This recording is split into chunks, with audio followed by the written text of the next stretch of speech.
Halo Mas Kevin. Halo, selamat tidak bertemu. Ngopi. Ini. Aduh, lagi ngerjain apa Mas? Ini ada Proyek ya? Iya, proyek lah.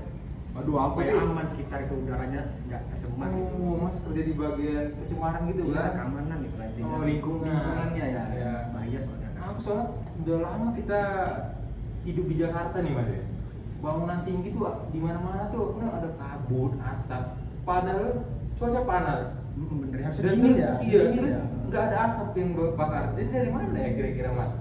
Mengenai itu ya Mas ya. Sebelumnya nih, Mas Iya. tahu nggak istilah Los Angeles Smoke? Waduh, saya baru dengar tuh. Baru dengar ya? Baru dengar di Jadi, mana? Los Angeles Smoke ini yang kita lihat asap-asap ini.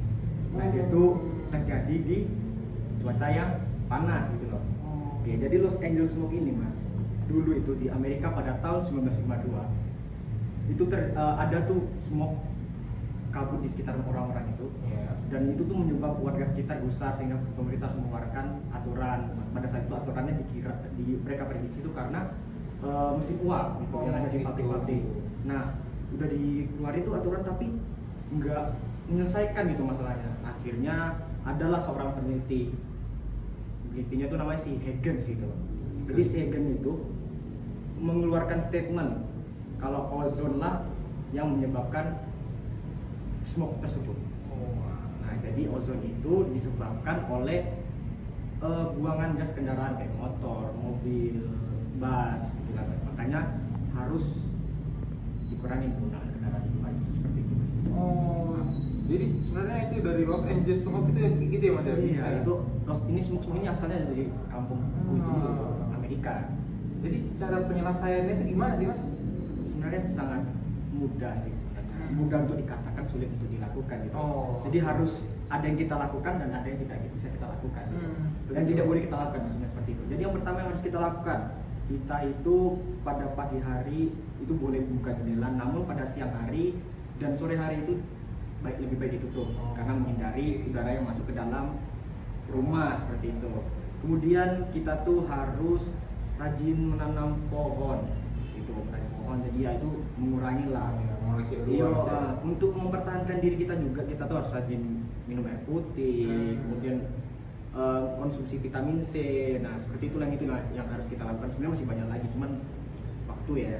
Ya. Oke, jadi kemudian selanjutnya apa sih yang tidak boleh kita lakukan? Apa?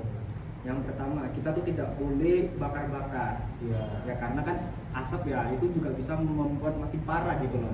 Jadi sangat tidak boleh dilakukan. Kemudian kita tuh harus menghindari trafik kendaraan yang begitu banyak. Jadi kita tuh jangan terlalu sering berada di jalan raya gitu loh. Apalagi di Jakarta ini ya. Gitu. Ya kurang lebih seperti itu lah Mas. Dan terlalu banyak aktivitas di luar lah intinya. Baru tahu saya. Sebenarnya nih Mas, aku jadi kepikiran nih. Apa tuh? Ini kan tentang pencemaran udara yang ada di luar ya kan? Iya. Kira-kira nih di dalam ruangan itu ada nggak sih Mas pencemarannya? Terus kira-kira lebih bahaya mana ya Mas? Di dalam ruangan atau di luar ruangan? Wah, aku pernah baca artikel sih Mas. Tapi kalau menurut pemikiran orang awam aja dulu Mas, di dalam ruangan tuh kan sirkulasi udara lebih sulit. Yo. Apalagi jika dia tidak punya ventilasi rumah yang bagus, jadi akan mengakibatkan pergantian udara lebih sulit Mas. Jadi menurutku kalau akan terjadi pencemaran udara sih lebih berbahaya di dalam ya Mas. Lebih di dalam ya? Di dalam, karena kayak yang dari contoh sekitar kita tuh ada namanya VOC Mas. Oh, VOC itu bisa bersumber dari hal-hal yang berbau seperti ada mebel baru, iya. ada pewangi ruangan, ada parfum, gitu-gitu itu menyebabkan pencemaran udara Mas. Yang namanya itu VOC. Dan makanya tuh kadang kalau kita masuk rumah baru nih Mas, pasti ada bau khas dari rumah baru itu. Nah sebaiknya Kadang bikin pusing juga. Nah, itu bikin pusing. Itu ya pencemaran udara. Makanya sebaiknya jika punya rumah baru kita sebenarnya harus didiamkan dulu selama sebulan atau 2 bulan dengan kondisi banyak bukaan dan biar ada pergantian sirkulasi udara dan baru bisa kita tempatin Mas. Baru nanti kita akan merasa lebih baik dan lebih tenang di dalamnya gitu Mas. Berarti di mobil itu juga termasuk ya kayak mobil baru itu ya? Iya di mobil baru itu Mas, plastik Pusing banget itu. Iya itu pasti pusing Mas. Makanya banyak juga pengetahuan di pencemaran udara. Mas, kita kan kemarin kuliah kan, ada ambil pencemaran udara juga. Menurut Mas penting nggak sih pencemaran udara itu? Kenapa sih kita harus belajar pencemaran udara? Penting Mas, menurut aku banyak baru tahu hal baru dari perkuliahan pencemaran udara itu Mas. kayak VOC itu kan kita sebelumnya nggak tahu, ternyata parfum itu ada pencemar udaranya. Oh iya. Dan ternyata ada juga yang namanya smoke yang tadi Mas bilang, ternyata Iya juga ya. kita kembali mereview, ternyata ada dari asap dan kabut.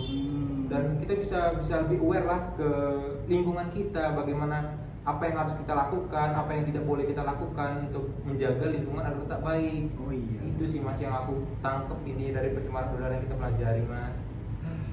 Gitu, Mas. Itu ya Robert. Minum dulu Mas. Oh iya Mas, iya Mas, iya Mas. Makasih loh Mas ilmunya. Oh iya. Sangat membantu. Aduh Mas, aku harus balik kerja lagi. Oh, oke. Ya, Mas, terima kasih ya Mas udah nemenin kopi ya. Lanjut Mas. Tos lagi ya. Ya, Oke. Oke. Thank you.